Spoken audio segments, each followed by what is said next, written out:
जय माता दी दोस्तों, स्वागत है आप सभी का व्रत त्योहार उपाय चैनल पर।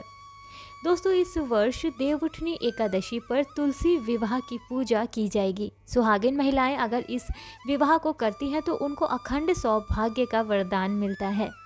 इसके अलावा ऐसा भी माना जाता है कि तुलसी विवाह करने से कन्यादान के समान पुण्य फल की प्राप्ति होती है। खासकर सुहागिन महिलाओं को तुलसी विवाह की पूजा जरूर करनी चाहिए। इससे वैवाहिक संबंध मजबूत होता है, साथ ही सुख सौभाग्य का वरदान मिलता है। तुलसी विवाह हर वर्ष कार्तिक मास की देवउठनी एकादशी पर या फिर द्वादशी तिथि पर कराया जाता है।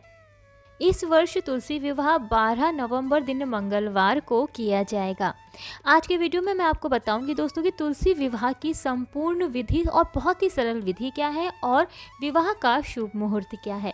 तो सबसे पहले जान लेते हैं विवाह का शुभ मुहूर्त। 12 नवंबर दिन मंगलवार को शाम 5:29 से लेकर शाम 7:53 तक का समय तुलसी विवाह के लिए सबसे सर्वोत्तम है।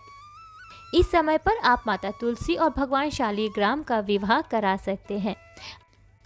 दोस्तों, आपके लिए ये जानना भी बहुत ज़रूरी है कि अगर आप तुलसी विवाह करा रहे हैं तो उसका सही तरीका क्या है, किस तरीके से, किस विधि से आपको तुलसी विवाह कराना चाहिए ताकि आपसे कोई भी गलती ना हो, कोई भी त्रुटि ना हो आपकी माता तुलसी और भगवान विष्णु के विवाह में, जिससे आपको आपकी पूजा का पूरा फल मिले और आपसे कोई गलती ना हो। बहुत ही साधारण सी विधि है दोस्तों।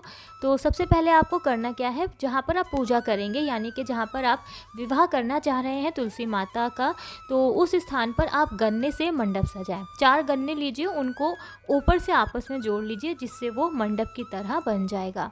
गेरू और फूलों से तुलसी जी के गमले को भी आप सजाएं। तुलसी माता को नए वस्त्र यानी कि नई चुन्नी अर्पित करें, साथ ही उनके लिए पूरे 16 श्रृंगार का सामान भी उनके ऊपर चढ़ाएं। तुलसी विवाह की पूजा की शुरुआत आपको शुभ मुहूर्त में ही करनी है, जो कि मैं आपको बता चुकी हूँ। लकड़ी की साफ चौकी स्थापित करें और उस पर गंगा जल छिड़क कर आसन बिछाएं। अब कलश में पवित्र जल भरें और आम के पत्ते या फिर अशोक के पेड़ के पत्ते लगाकर पूजा के स्थान पर उसे रख दें। फिर एक आसन पर तुलसी जी और दूसरे आसन पर शालिग्राम जी को स्थापित करें। गंगा जल से तुलसी जी और शालिग्राम जी को सबसे पहले स्नान कराएं। फिर माता तुलसी को लाल वस्त्र और भगवान शालिग्राम को पीले वस्त्र अर्पित करें। इसके बाद माता तुलसी को 16 श्रृंगार की सामग्री भी चढ़ाएं और उनका श्रृंगार करें। भगवान शालिग्राम को पीले फूल और फल अर्पित करें। पीले चंदन से उनका तिलक करें। वहीं तुलसी जी को फल, फूल, लाल चुनरी, बिंदी, सिंदूर समेत जो भी सामग्री होती है 16 श्रृंगार की अर्पित करने के बाद लाल चंदन या फिर सिंदूर से उनका तिलक करें। अब धूप बत्ती और घी का दीपक जलाएं।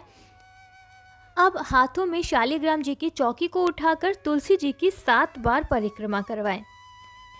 पूरी श्रद्धा के साथ तुलसी जी और शालिग्राम जी की आरती करें। अब जो भी मिठाई आपने घर में बनाई है या फिर बाहर से मंगवाई है, उस मिठाई का भोग लगाएं। चाहे तो आप विष्णु सहस्त्र नाम या फिर तुलसी चालीसा का पाठ कर सकते हैं, इससे आपको और ज़्यादा लाभ होगा। अंत में जब पूजा हो जाए, आरती हो जाए, उसके बाद क्षमा प्रार्थना ज़रूर करें, जिससे आपसे जो भी कोई गलती हुई हो या फिर कमी या बढ़ोतरी हुई हो पूजा में, उसके लिए माता तुलसी और भगवान विष्णु आपको क्षमा करें।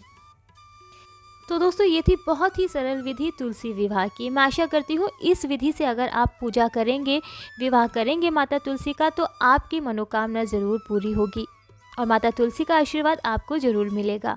वीडियो कैसा लगा मुझे कमेंट करके ज़रूर बताइएगा। वीडियो से जुड़ा कोई सवाल हो तो आप मुझसे पूछ सकते हैं।